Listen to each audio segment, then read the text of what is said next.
So use extra, extra virgin olive oil. It's 100% pure, like me. They tried to erase it, pull it from the air, and pretend it never happened. This one episode of Married with Children was too much for TV at the time, and for decades it stayed hidden from viewers. Why was it so extreme that it could not air in the 1990s? Why did it cross a line that even the network would not accept? This is the lost episode they tried to wipe away, a show that pushed the limits then and still makes people uncomfortable today. Here's what the networks did not want you to see: the sitcom that broke all rules. Television in the late 1980s was full of clean family comedies that wrapped problems up fast and neat. Shows like Full House, The Cosby Show, and Family Ties showed loving families who fixed things in 22 minutes, and many viewers were used to that safe style. Married with Children arrived like a spark, and it burned the old formula down. The show that began in 1987 on the young Fox network felt raw and shockingly honest for its time. Al Bundy was not the gentle dad trying to be wise. He was a bitter shoe salesman who hated his job, disliked his marriage, and dreamed of a different life. Peg was not the perfect housewife, and she was funny because she was messy and selfish. She watched TV, loved to shop, and put her wants before chores. The kids, Kelly and Bud, were not cute helpers but selfish and lazy, and that made their jokes land in a new way. From the first episode, Married with Children sent a clear message, and it was loud. This was not a show about ideal families, but about disappointment and failures that people actually feel. There were no soft piano endings and no neat lessons at the end. Instead, the show used blunt jokes about weight, money, and sex to force laughs at things polite society looked away from. That rough voice made the show a hit, and it became a cultural moment overnight.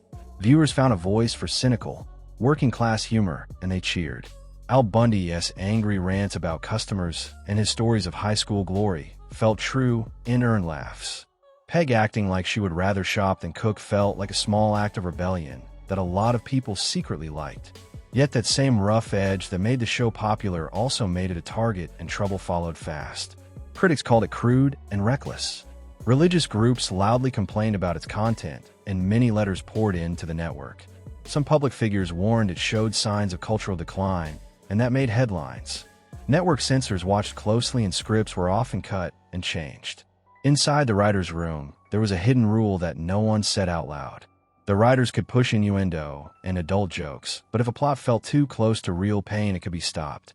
The outrage that came after a leaked script was not only about rude lines, but about a theme that touched on fear and shame in real life. The episode that did not air was called I'll See You in Court, and it was shot in Season 3 in 1989. Cast and crew thought it would be another outrageous show, but the material went deeper and darker than usual. On paper, the episode looked like a typical Bundy misadventure, and the setup seemed familiar. Al and Peg try to spice up their tired marriage with a secret motel night, and things start as a joke. What they do not know is that the motel hides cameras that record private moments, and that fact turns comedy into crisis. They later find a videotape of their night and learn it has been watched and may have been shared without permission. In classic Bundy style, they decide to sue the motel not only for money but for pride and dignity, and that brings them into an awkward court fight that the show plays for laughs and shock. They discover that their neighbors, the Rhodes, were recorded too, and the courtroom testifies in ways that move from crude misunderstanding to painful exposure. The show mixes its usual slapstick with testimony that is so raw it makes even fans squirm, and that line between funny and upsetting is where the trouble began. Being secretly filmed during private acts was a huge red flag that the episode could not ignore. Long before social media and viral clips, the idea that a motel could record and spread private acts hit a raw chord in people. The story dug into consent and voyeurism and public shame, and those were heavy topics for a sitcom to treat as a joke. Fox was a new network still trying to grow and find its place, and the show helped build its bold image. But that same edgy image made advertisers nervous and networks live on ad money. Internal notes show some ad buyers felt uneasy about their brands running next to jokes about illegal private tapes, and that pressure mattered. The episode vanished from schedules with no public explanation, and it simply stopped airing in the US. For more than a decade, it did not appear in reruns, home video, or streaming services, and fans could not find it anywhere. Rumors swirled about the missing episode, and people hunted for it in bootlegs and TV collector circles. Some thought it was never finished, and others believed it was destroyed, but the truth was the episode was complete, and then it quietly disappeared from view. By later standards, the jokes might seem tamer, but in 1989 the material looked dangerous for broadcast TV. It was not dangerous because it praised wrong behavior, but because it played with real fears about being exposed and losing privacy, and that scared network bosses. By 1989, Married with Children had become a flashpoint in public debate, and criticism continued to grow. The show's rude humor and bold style had drawn angry reactions, and one listener's campaign helped push the episode off the air. That viewer was Terry Ricalta, a Michigan housewife and mother of 4 who saw an episode of the show while her children were watching and was shocked.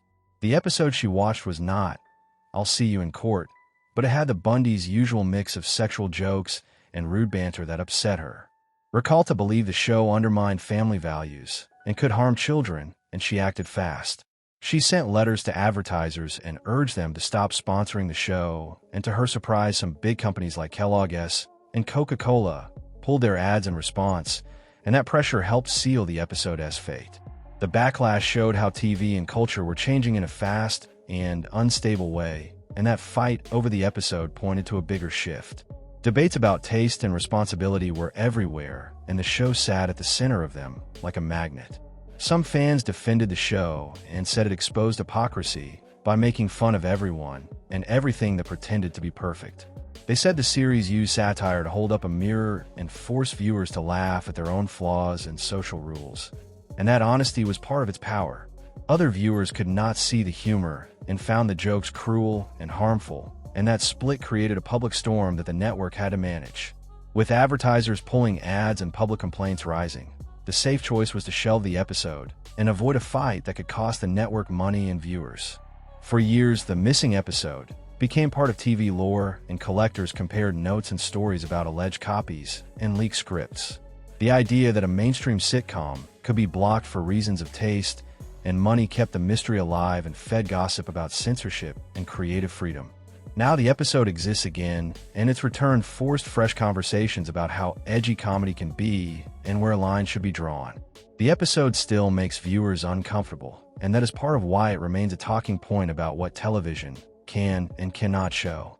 This story is a reminder that television can push boundaries and sometimes hit raw nerves that lead to fierce pushback. It shows how a single episode can test the limits of a network, and how advertisers and public pressure can decide what millions of people can and cannot see. The uproar hit headlines across the country fast. Television news covered her campaign, and conservative commentators praised her work. And a private complaint became a public movement that changed the conversation about what television could show. Fox found itself suddenly on the defensive. The young network had built a reputation for being bold and fresh, and it still needed to prove to advertisers that it was more than noisy hype. A big scandal that painted the network as a seller of filth would be bad business, and executives panicked. Into that panic came "I'll See You in Court." The episode centered on a couple secretly recorded while intimate, and it was the exact kind of scandal executives did not want to handle.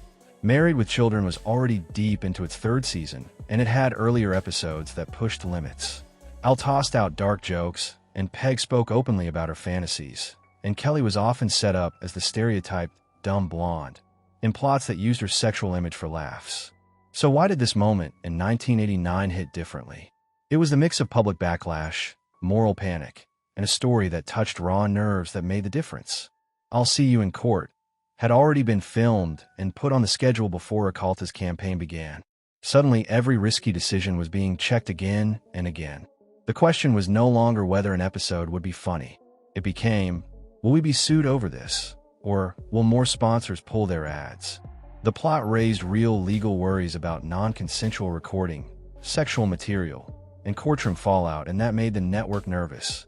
Silently, the episode was pulled from the schedule. With advertisers threatening to walk and angry viewers growing louder, Fox quietly chose to bury the show. Inside the studio, the cast and crew treated the hour as just another job. They rehearsed and blocked and lit the motel scenes and filmed the courtroom bits just like any other episode, and they wrapped on time. No one on set knew they had just finished a program that would become the most controversial entry in the series. Later, The cast looked back with confusion and disbelief. Ed O'Neill, who played Al, said he could not see why this episode was singled out. He had delivered crude monologues before and poked fun at many targets, but those bits had not stopped the show before. Katie Segal thought the motel story fit the show perfectly. She said the scene where Al and Peg end up in an unauthorized private video felt absurd and captured the tone of their marriage, and she saw it as awkward and humiliating more than sexy. The writers were stunned when censors cut parts of the episode. In DVD commentary, Michael G. Moy, the co-creator, explained that the script had passed usual approvals and that it was the pressure from Ricolta and worried advertisers that changed the network's mind. From that point on, scripts drew extra scrutiny and legal teams dug into even small jokes. I'll See You in Court became a target not for quality, but for liability, a legal risk hidden inside crude jokes. Some crew joked that the episode had entered a Bundy-Bermuda Triangle, where projects were filmed and then vanished without explanation. It was not only shelved but erased from reruns and home releases, and rumors even said it had been destroyed or shown only overseas. The truth was stranger. The episode was stored intact, but left out of rerun packages and disc sets on purpose. It was as if the network hoped people would simply forget it. Still, those who worked on it believed it would surface someday. One anonymous production assistant told a TV retrospective that they were sure it would resurface because it was too bold to stay buried. Fans fed the myth and message boards filled with shadowy rumors. Some claimed to have seen a copy during late-night airings, and others swore it once ran in Canada, but none of those claims held up. The lost episode became a haunting story that even the cast and writers could not shake, and it kept coming up at reunion events and interviews. Over time, television changed, and subjects once banned grew more accepted. The question shifted from, should it have aired, to why did it not? Compared to graphic drama scenes on cable and the sexual jokes common in later sitcoms, the episode no longer seemed shocking. Al and Peg's story was not romantic or glamorous or meant to titillate. It was sad and awkward and desperate, and that made it feel true, and that truth made executives uneasy in 1989. Yet one writer did not let the episode die, and years later their quiet push helped bring it back into view. For over a decade, I'll See You in Court lived as a whisper among die-hard fans as an urban legend. It never made the official DVD sets or TV marathons, and to new viewers it seemed like a ghost. Then in 2002, FX, which had the syndication rights, added a single surprise to its weekday lineup. In an unannounced airing, it ran an episode that longtime fans recognized as The Missing Show. This was the first U.S. broadcast of the band hour, and viewers were stunned to see the lost episode on screen. Early internet message boards burst with posts, and fans copied lines and argued about what they had just seen. FX played the episode without edits, and nothing was cut. It ran as the show had been made in its raw form, and reactions were immediate and mixed. Many fans loved it and felt it proved why they had followed the series in the first place. They called it sharp and blunt and true to the show's voice. Others were uncomfortable with the voyeurism and the questions of privacy and exploitation, and they felt those themes were hard to laugh at even years later. Some thought time had made it funnier, and others said the gap had only made it tougher to swallow. But almost everyone agreed it mattered, and that it shed light on a time when television would test lines that made executives nervous.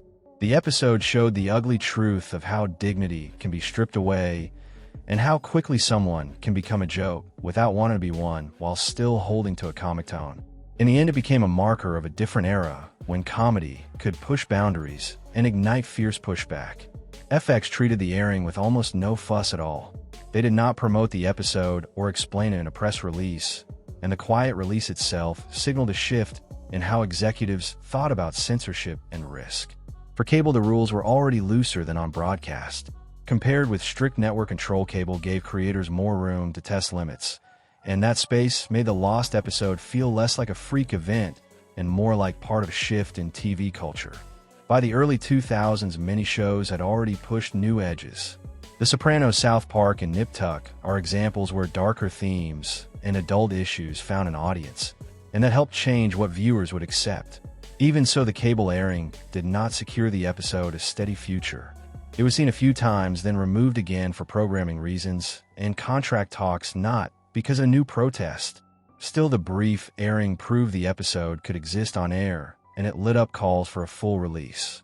Fans demanded the episode be added to DVD sets, and petition threads spread across early fan sites. Entertainment writers dug up the story, and cast members were asked about it again at reunions and interviews. The Lost Hour shifted from oddity to symbol of a culture in flux. Sony Pictures Television, the distributor, began to weigh the business of releasing it. The discussion moved from oral debate to legal and commercial planning, with more prosaic concerns about disclaimers, talent notices, and international sales being raised. Those talks stretched on for years with careful legal reviews and slow meetings about risk and reward. Everyone involved knew the episode could cause trouble, but they also knew it had value for fans and for TV history. No one really expected how much the TV world would change by the time any release became possible. The rules around content and distribution shifted dramatically, and the new environment made a re-release both more possible and more meaningful. Why did the episode come back in 2025? Why choose that year after 3 decades of silence?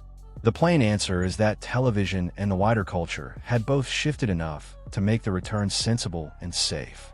In the 80s and 90s, the networks answered to a few powerful forces.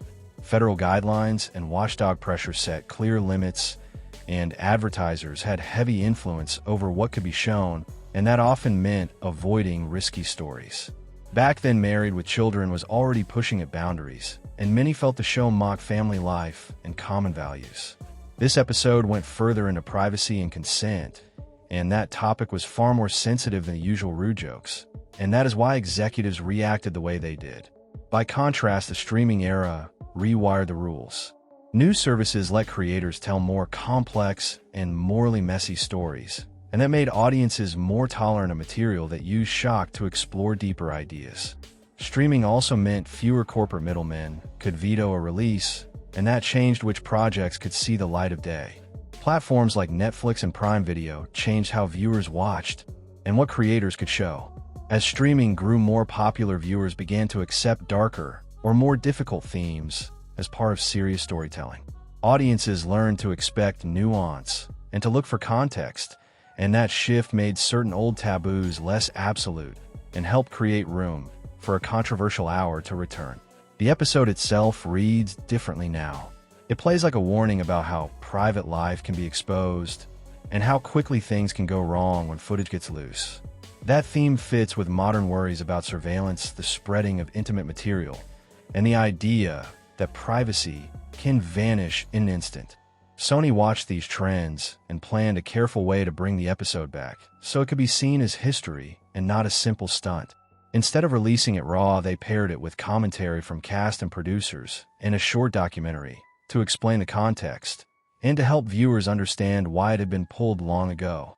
The remaster included cleaning the image, restoring the audio, and upscaling to HD quality, so the episode could sit alongside modern shows without feeling dated. The documentary portion explored the Recalta campaign, early network fears, and the process that led to the decision to bury the episode, and that gave audiences a roadmap for thinking about it. That framing made the hour easier for critics and scholars to discuss, and it let the release become study material for people interested in censorship and culture. Turning a lost episode into a teachable moment reduced the shock factor and made the return less about scandal and more about conversation. The release plan was also a business decision. Fans of lost media are passionate, and the internet supports a lively market for rediscovered TV and film. YouTube channels, message boards, podcasts, and social communities hunt down lost shows, and that hunger meant a guaranteed audience for the re-release. Sony could sell the collection directly to viewers, and that removed the need to seek approval from sensitive advertisers. And that change in distribution was a major reason the episode finally saw the light of day. The economics of streaming made the risk manageable and the potential reward higher.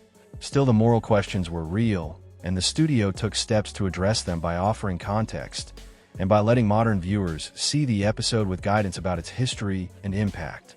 That choice helped the show avoid a repeat of the reaction that once buried it. Why does the episode still matter now? It may look like a crude sitcom plot with an intimate tape and a courtroom gag, but the story goes deeper and hits a nerve about consent and shame and who controls our images. Those issues have only grown louder in the digital age. The Bundys are filmed without consent, and that footage can be shared, copied, and used to humiliate, and that pattern echoes many modern abuses. When victims seek help, they often face mockery in public and a legal system that moves slowly and sometimes fails to protect them. And that reality gave the episode a painful edge. Real-world scandals since the episode was made show how common these harms can be and how victims are often blamed. From private images leaked across social platforms to the rise of revenge content the past years made the episode feel prophetic and not merely a crude joke. The comedy of the show sharpened the pain rather than covering it up, and that was part of what scared early gatekeepers.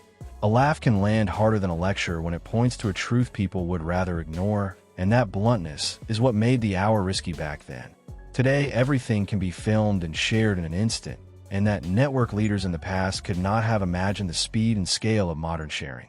Married with Children did not foresee TikToks or leak messages, but it imagined a world where privacy could be lost in a moment, and that is why it still matters. The release gives historians, critics, and fans a chance to study how TV once handled hard topics and how it changed over time. It is a lesson in how silence and erasure are often easy choices for networks, and how framing and context can make difficult work useful rather than merely scandalous. For viewers, the episode is a mirror to ask how far society has come and how much work remains to protect privacy and dignity in public life. That is the reason the lost hour matters as both cultural history and as a warning for the present. The story of this episode shows change and the long arc of culture learning to face uncomfortable material instead of burying it. A once banned hour became a tool for discussion, and that is why it returned and why it still speaks to what our media can and cannot do. Reaction to the return was mixed and loud, with fans cheering and some critics uneasy. Many viewers saw the re-release as proof that culture had matured and that TV could revisit its past with honesty, while others worried that even with context the episode could still hurt real people. If you want to see more episodes that were banned, buried, or nearly erased from pop culture, make sure you like, comment, and subscribe, and hit the next video to uncover another forgotten story they try to keep hidden.